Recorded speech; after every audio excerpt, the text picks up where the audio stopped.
Hello students, welcome back to DIMT YouTube channel.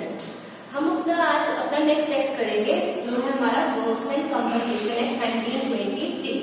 इससे पहले भी हमने एक्ट किए हैं, अब हमारा नेक्स्ट एक्ट है वर्कमेन कंपनसेशन एक्ट 1923। इसमें हम मेनली बेसिकली ये पढ़ेंगे कि अगर वर्कमैन जो हमारे वर्कर्स हैं उन्हें फैक्ट्री में वर्क करते टाइम कोई इंजरी हो जाती है, किसी प्रेमिसेस में काम करते टाइम कोई इंजरी हो जाती है, कोई एक्सीडेंट हो जाता है या उनकी डेथ हो जाती है, तो जो हमारा एम्प्लॉयर है उन्हें किस तरीके से कंपनसेट करेगा, कितना कंपनसेट करेगा, ये सारी इसके अंदर कंपनसेशन एक्ट के अंदर पूरी डिटेल्स दी गई है। उसके अकॉर्डिंगली उन्हें कंपनसेट किया जाता है। तो इससे पहले इसके बारे में थोड़ा सा ब्रीफ पढ़ लेते हैं। It is an act to provide for the payment by certain classes of employers to their workmen of compensation for injury by accident, whereas it is expedient to provide for the payment by certain classes of employers to their workmen of compensation of injury by accident। कि इसमें हमारा ये है कि जो कुछ certain classes of employers के लिए कंपल्शन होती है कि अगर जो हमारे एम्प्लॉयज हैं, वर्कर्स हैं, वर्कमैन हैं जो काम कर रहे हैं ऑन फील्ड, उन्हें कोई इंजरी हो जाती है, उनका कोई एक्सीडेंट हो जाता है, तो उन्हें कंपनसेट करना उनकी एक लायबिलिटी होती है। इसमें हमारे इसका एक्ट के हमारे मेन ऑब्जेक्टिव्स हैं। An additional advantage of legislation of this type is that by increasing the importance for the employer of adequate safety devices, it reduces the number of accidents to workmen in a manner that cannot be achieved by official inspection। कि means अगर आपको पता है कि आपको compensate किया जाएगा और एम्प्लॉयर को पता है कि अगर उसने कोई निग्लिजेंस दिखाई, अपनी सेफ्टी जो अरेंजमेंट है प्रॉपरली नहीं की अपनी फैक्ट्री में या कोई एस्टेब्लिशमेंट में, तो उसे कंपनसेशन देना पड़ेगा। इसलिए वो प्रॉपरली सेफ्टी मेजर्स अडॉप्ट करता है, जिससे जो हमारे एक्सीडेंट के फैक्टर्स है, एक्सीडेंट के केसेस हैं या इंजरी के केसेस है बहुत कम हो जाते हैं। तो यही मेन इसका ऑब्जेक्टिव भी है और एक प्लस पॉइंट भी है हमारे इस एक्ट का कि एम्प्लॉयर अपनी तरफ से पूरे बेनिफिट, पूरे अपने एफर्ट्स करता है जिससे कोई भी इंजरी ना हो, प्रॉपर सेफ्टी मेजर्स अपनाए जाए। इसमें क्या है, further the encouragement gives to employers to provide adequate medical treatment for their workmen should mitigate the effects of such accidents as occur.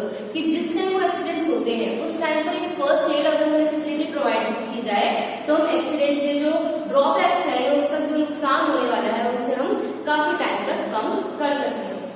फिर इसके अंदर है the act seeks to compensate the workman injured. It provides for the payment by certain classes of employers to their workmen for injury by accident। कि अगर injury by accident होती है तो कुछ ये वर्कर हमारे जो एम्प्लॉयर्स हैं उन्हें कंपनसेट करने के लिए लायबल करता है। फिर नेक्स्ट है इसके अंदर The main purpose of the Workmen Compensation Act is to provide some means of livelihood for the workmen who by reason of accidental injury arising out of employment has suffered a loss of earning capacity। कि means इनका main जो motive है इस act का वो ये है, purpose ये है कि जो वर्कमैन है हमारे जिन्हें इंजरी हुई है एक्सीडेंट के थ्रू या जिन्हें कोई डिसेबलमेंट जिन्होंने फेस की है, उन्हें कोई फाइनेंशियल लॉस ना हो, उनकी अर्निंग कैपेसिटी पे कोई नुकसान ना हो, इसलिए उन्हें कंपनसेशन जब मिलती है तो उनकी अर्निंग कैपेसिटी का उन्हें कुछ हिस्सा मिल जाता है उसके अंदर। The relief thus provided under the act is practical measure directed to meet the realities of the situation in which the injured workman is often without redressal and unable to support himself and his dependents। Means इसका यहाँ पे सच्चाई एक है कि जब कोई workman का एक्सीडेंट होता है तो अकेला उसका लॉस नहीं होता, उसकी पूरी फैमिली जो भी उसके सारे डिपेंडेंट्स होते हैं उनका लॉस होता है। तो उन सबके लॉस को कवर अप करने के लिए ये कंपनसेशन एक्ट बनाया गया है, ताकि अगर कुछ ऐसी इंजरी हो जाए एम्प्लॉयर की गलती की वजह से तो वहां पर उसे कंपनसेट किया जाएगा एम्प्लॉयर की तरफ से वर्कमैन। अब अगर हम इसका नेचर देखें तो an employer under this act is liable to pay compensation at a rate fixed in the act itself to any workman incapacitated by an accident arising out of and in the course of employment। कि इसके अंदर जो rate of compensation है इस act में already fix है, इसके हम कैसे कैलकुलेशन करनी है वो भी हम आगे करेंगे। तो इसमें ये है कि एम्प्लॉयर को एक प्रॉपर सेट ऑफ अमाउंट है जो उसे पे करनी पड़ेगी, उसकी कैलकुलेशन के भी मेथड है, उनकी सैलरी के अकॉर्डिंग, उनके वेजेस के अकॉर्डिंग हमारी कैलकुलेशन होती है। तो उन्हें होता है कि उन्हें लायबिलिटी है, वो एक लायबल है उस कंपनसेशन को पे करने के लिए जो रेट सेट किए हुए हैं हमारे इस एक्ट में। The liability liability of employer is not dependent on the suffering caused to the workman or expenses incurred by him in his treatment, but on his the wage earning capacity before and after the accident. He means उसे कितना नुकसान हुआ, कितना खर्चा उसका हुआ अपने treatment पर, इसके ऊपर ये एक्ट नहीं है। ये एक्ट है कि उसकी अर्निंग कैपेसिटी कितनी अफेक्ट हुई है एक्सीडेंट से पहले और एक्सीडेंट के बाद में, उसकी जो वेजेस पहले थी और अब थी उसमें कितना डिफरेंस आ गया है, या उसकी अर्निंग कैपेसिटी कितनी कम हुई है, ये सब चीजों की ओर मेन फोकस किया जाता है। फिर हमारा है इसके अंदर the act looks upon compensation as relief to the workman and not as damages payable by the employer for a wrongful act और टॉर्ट। मतलब इसे एक हम डैमेज की तरह नहीं लेते हैं, हम यहाँ पर देखते हैं कि एज अ रिलीफ हम अपने एम्प्लॉय को दे रहे हैं कि उसे कुछ रिलीफ मिले, कि उसके साथ अगर कोई इंजरी हुई है तो उसे कुछ रिलीफ मिल जाए कि इस टाइम पर भी हमारा जो एम्प्लॉयर है वो हमें हेल्प कर रहा है, ना कि सिर्फ डैमेज को फुलफिल करने के लिए फॉर्मेलिटी नहीं है। अगर इसका स्कोप देखें तो the workman compensation act applies to workman employed in factories, mines, transport, establishment, construction work, railways, plantation, ships, मतलब इन सब चीजों पर ये एप्लीकेबल है हमारा workman compensation act 1923। It covers all workmen other than casual workers and workers employed otherwise than for the purpose of employer's trade or business. It means ये सारे के सारे वर्कमैन को कवर करता है जो हमारे किसी भी एम्प्लॉयर के अंडर वर्क कर रहे हैं, एम्प्लॉयड हैं। The Act extends the whole of India, including the state of Jammu and Kashmir. The Act does not apply to those areas which are covered by the Employees State Insurance Act 1948. It means ये ना तो arm forces of the union पे apply हो रहा है, ना ही जो areas हमारे जो कवर है हमारे एम्प्लॉय स्टेट इंश्योरेंस एक्ट के अंदर उसके ऊपर ये एक्ट एप्लीकेबल नहीं है, वरना ये पूरे इंडिया में एप्लीकेबल है जम्मू एंड कश्मीर में। फिर अगर हम इसके देखें तो डिफरेंट चैप्टर्स, जैसे हमारा हमने पहले फैक्ट्रीज एक्ट किया था उसमें भी हमने किए थे कि 11 चैप्टर्स हैं, ऐसे ही इसमें भी डिफरेंट चैप्टर्स में हमारा जो एक्ट है वो डिवाइड है। जो फर्स्ट चैप्टर है वो हमारा प्रीलिमिनरी है, जिसके अंदर मेन है हमारा शॉर्ट टाइटल एक्सटेंडेड कमेंसमेंट, कि कब ये एस्टैब्लिश हुआ, कमेंसमेंट कब हुई उसके अंदर, और इसका टाइटल क्या है। This act may be called the workman compensation act 1923. It extends to whole of India and it shall come into force on the first day of July 1924. मतलब ये बना तो 1923 में था, लेकिन कमेंस कब हुआ, इनफोर्स कब हुआ, कि मीन्स जब प्रॉपरली इंडिया में लागू कब हुआ, वो हमारा 1 जुलाई 1924 को ये पूरी तरह से इनफोर्स हो गया। अब इसके अंदर जैसे हमने उसमें डेफिनेशंस की थी, इसके अंदर भी कुछ डेफिनेशंस है। सबसे पहले कमिश्नर की डेफिनेशन है। Commissioner means a commissioner for workman compensation appointed under section 20। Means commissioner एक ऐसा पर्सन है जो कमिश्नर के पोस्ट पे हो अंडर सेक्शन 20 उसे अपॉइंटमेंट मिली है उसकी। फिर compensation means compensation as provided by this act, कि जो कंपनसेशन प्रोवाइड की जाती है उसे कंपनसेशन बोलते हैं। फिर हमारी मेन डेफिनेशन आ रही है, जो मेन हमें नॉलेज में रखने वाली है वो है डिपेंडेंट की। डिपेंडेंट की कैटेगरी में कौन कौन आते हैं? डिपेंडेंट मीन्स जो किसी पर निर्भर होते हैं, किसी पर डिपेंडेंट होते हैं। Dependent means any of the following relatives of deceased workman, namely deceased means जिसकी डेथ हो गई है, या बहुत ही जो मतलब पार्शियल डिसेबल है, या फिर उसे टोटल किसी तरीके से परमानेंट कोई डिसेबिलिटी हुई है, जो डिसीज पर्सन जिससे इंजरी हुई है, उसके लिए डिपेंडेंट्स कौन है?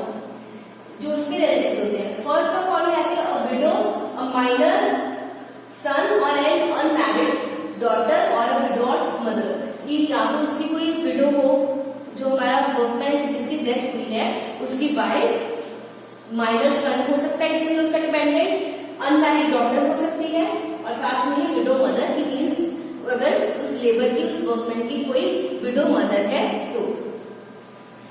If wholly depended on the earnings of the workman at the time of his death, a son or a daughter who has attained the age of 18 years and who is infirm. Infirm means जो अभी कमा नहीं रहे हैं, 18 years की as चाहे उन्होंने attain कर ली है, इसमें उनके सन और डॉटर दोनों ही आ सकते हैं वर्कमैन के, जिन्होंने अभी 18 years की एज तो कंप्लीट कर ली है लेकिन वो खुद अर्निंग नहीं कर रहे हैं। If wholly or in part depended on the earnings of the workman at the time of his death, पहले तो था कि पूरी तरीके से डिपेंडेंट है, अब है इसके अंदर अगर पूरी तरीके से या कुछ पार्टली डिपेंडेंट है वर्कमैन पे, तो है विडो और इसके अंदर पेरेंट अदर देन अ विडो और मदर कि मतलब मदर को छोड़कर अगर फादर भी है, अगर मतलब उस पे पूरी तरह से डिपेंडेंट है, वो भी इसके अंदर आएगा डिपेंडेंट की कैटेगरी में। A minor illegitimate son and unmarried illegitimate daughter और a daughter if married and a minor or if widowed and a minor, कि means अगर कोई illegitimate means कोई नाजायज, जैसे illegitimate होते हैं हमारे जो लोग उनके करीब के, तो वो हमारे इसके अंदर कैटेगरी में आएंगे, सन और डॉटर दोनों ही आएंगे इसमें। illegitimate a minor brother or an unmarried sister or a widowed sister if a minor, कि हमारा अगर माइनर कोई ब्रदर है वर्कमैन का वो भी इस कैटेगरी में आएगा, अनमैरिड सिस्टर भी कैटेगरी में आएगी, और widowed sister is a minor, कि मतलब अगर माइनर कोई विडोड सिस्टर है जो पहले टाइम में कई बार जैसे जो हमारे अर्ली एज में मैरिजेस हो जाती हैं, तो माइनर भी अगर विडोड सिस्टर है तो वो भी इस कैटेगरी में डिपेंडेंट की कैटेगरी में आएगी। अब विडोड डॉटर इन लॉ, जो मतलब अगर कोई वर्कमैन है जिसके बेटे की डेथ हो चुकी है और उसकी वाइफ है तो वो भी डिपेंडेंट की कैटेगरी में आएगी। A minor child of a predeceased son, कि जो अगर उसका बेटे की पहले डेथ हो चुकी है और उसका कोई माइनर सन है तो वो भी उसके लिए डिपेंडेंट ही है। A minor child of a predeceased daughter where no parent of the child is alive, अगर जो आपकी डॉटर, अगर वर्कमैन की डॉटर है वो उसकी डेथ हो चुकी है और उसका हस्बैंड भी नहीं है और उसका कोई बेटा या बेटी मतलब उसका कोई बच्चा है तो वो भी डिपेंडेंट वर्कमैन के लिए डिपेंडेंट की कैटेगरी में आएगा। Parental grandparent is no parent of the workman is alive, जो हमारा पैटर्नल ग्रैंड पेरेंट्स हमारे हैं और अगर हमारे पेरेंट्स अलाइव नहीं है तो वो भी वर्कमैन के डिपेंडेंट की कैटेगरी में आएंगे। अब हमने डिपेंडेंट की कैटेगरी कर ली, अब हमारे आते हैं इसके अंदर एम्प्लॉयर। एम्प्लॉयर की कैटेगरी में कौन कौन आएंगे? Employer includes anybody of persons whether incorporated और not and any managing agent of an employer and legal representative of a deceased employer and when the service of a workman are temporarily lent or lent or hired to another person by a person with whom the workman has entered into contract of service, कि means employer वो है जिसके लिए कोई person काम कर रहा है, चाहे वो उसके लिए एज अ मैनेजर काम कर रहा है चाहे किसी भी तरीके से काम कर रहा है। एम्प्लॉयर वो है जिसने किसी पर्सन को सर्विस के लिए अपॉइंट किया है, तो वो हमारा कौन आएगा? एम्प्लॉयर की कैटेगरी में आएगा। फिर हमारा आ रहा है इसके अंदर नेक्स्ट टॉपिक है managing agent. Managing agent means any person appointed और acting as the representative of another person for the purpose of carrying on such other person. Managing agent means उसका कोई मैनेजर हो सकता है जो किसी एम्प्लॉयर के बिहाफ पर सारा बिजनेस मैनेज कर रहा है, but does not include an individual manager subordinate to an employer. लेकिन जो इंडिविजुअल मैनेजर जो बिल्कुल ही उसका सबऑर्डिनेट है एम्प्लॉयर का, वो इस कैटेगरी में नहीं आएगा। मैनेजिंग एजेंट वो है तो एम्प्लॉयर कोई काम नहीं कर रहा है, वो प्रॉपर्ली नहीं देख रहा है, सिर्फ उसे ही अपॉइंट किया हुआ है सारी एक्टिविटीज को देखने के लिए, तो वो मैनेजिंग एजेंट की कैटेगरी में आएगा। फिर हमारा नेक्स्ट टॉपिक है पार्शियल डिसेबलमेंट का। पार्शियल डिसेबलमेंट में क्या आएगा हमारा कि अगर कोई पर्सन भी तो disablement is of a temporary nature, such disablement is as reduces the earning capacity of a workman in any employment in which he was engaged at the time of accident। means partial means कुछ उसका part damage हो गया, for example कोई आई damage हो गया, कोई hand उसका हो गया है, पार्शियली वो अगर डैमेज हो गया इधर परमानेंट और इधर फॉर अ सर्टेन टाइम, अगर तो वो सर्टेन टाइम है के लिए डिसेबल हुआ है पार्शियली तो उसे सर्टेन टाइम के लिए कॉम्पनसेशन मिलेगा। अगर वो पूरी तरीके से ही पार्शियल डिसेबल हो गया है टोटली परमानेंटली कि हमेशा के लिए उसकी कोई आई इंजर्ड हो गई है, हमेशा के लिए उसकी कोई एक हाथ उसका इंजर्ड हो गया, कोई लेग इंजर्ड हो गई है, मतलब पार्शियल कुछ पार्ट उसका टोटली ना होगा, कुछ पार्ट उसका इंजर्ड हो गया है, तो वो हमारे पार्शियल डिसेबलमेंट में आएगी, इधर जो हमारे पार्शियली है इधर टोटली। और लेकिन इसके अंदर सबसे मेन कंडीशन ये है कि जो पार्शियल डिसेबलमेंट है वो एम्प्लॉयमेंट के कोर्स में ही आई होगी। मीन्स आप किसी फैक्ट्री में या किसी पर्सन के लिए काम कर रहे हैं, अपने एम्प्लॉयर के लिए काम कर रहे हैं या मैनेजिंग एजेंट के लिए काम कर रहे हैं और उसी टाइम आपको इंजरी हो ऑन फील्ड ऑन वर्क करते टाइम ही आपको इंजरी आई हो, तब आपको कंपनसेशन मिलेगी। अगर आपको घर जाकर कोई नुकसान हो गया तो वो इस कैटेगरी में नहीं आएगा। Where the disablement is of permanent nature, such disablement as reduces his earning capacity in every employment which he was capable of undertaking at that time। अगर तो partial disablement टेम्पररी है हमारी कि कुछ टाइम के बाद वो डिसेबलमेंट ठीक हो जाएगी। फॉर एग्जाम्पल अगर किसी को फ्रैक्चर लग गया है या किसी के कोई मतलब प्लास्टर वगैरह लगा है, कुछ लगा है, कोई हाथ या पाँव फ्रैक्चर हो गया है, तो अगर टेम्परेरी है कि कुछ टाइम बाद ठीक हो जाएगी, तो कुछ टाइम के लिए उसकी अर्निंग अफेक्ट होगी कि वो अपना जो रूटीन टाइम में काम करता है उस टाइम पे वैसे नहीं कर पाएगा।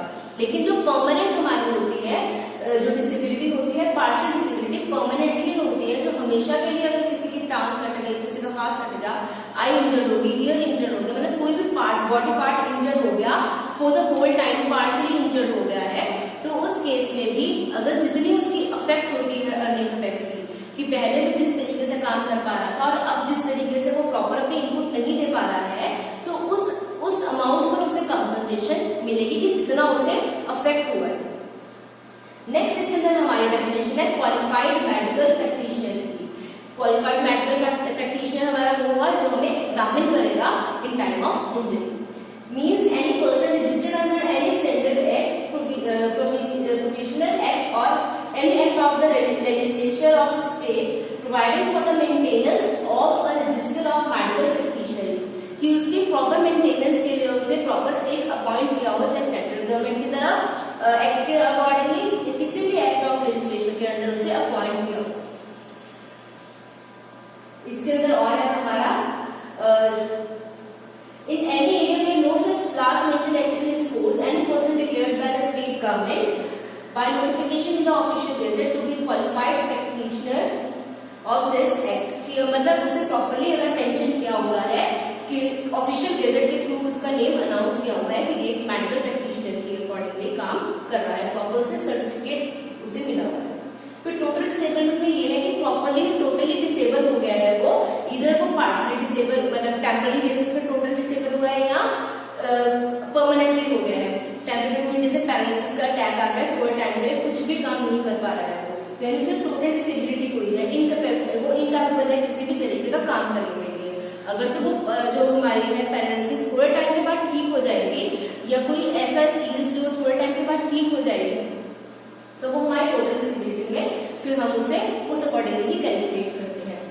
Such disabled whether of a temporary or permanent nature as incapacities of a workman for the work which he was capable of performing all the time of the accident resulting in such disability, means उस काम को perform करते करते ही उसका कुछ ऐसा accident हो गया जिसके कारण उसे इधर परमानेंट और इधर टेम्पररी टोटल डिसेबलमेंट हो गई है किसी भी पार्ट, बॉडी पार्ट की, चाहे उसकी दोनों आईज चली गई है, दोनों हाथ उसके कट गए हैं, मतलब किसी भी तरह की इस तरीके से टोटल डिसेबिलिटी होती है, इधर पार्शियली और इधर टेम्पररी और इधर परमानेंट। तो इन दोनों केसेस में उसकी जितनी कैपेसिटी पहले थी अर्निंग कैपेसिटी और जितनी अब अफेक्ट हुई है उस बेसिस पे उसे कंपनसेशन एम्प्लॉयर प्रोवाइड करता है।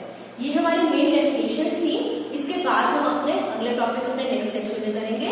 अगर आपको इसमें से कोई भी प्रॉब्लम आई हो तो आप हमें कमेंट बॉक्स में इसके बारे में जरूर लिख सकते हैं। तो दैट्स इट फॉर टुडे।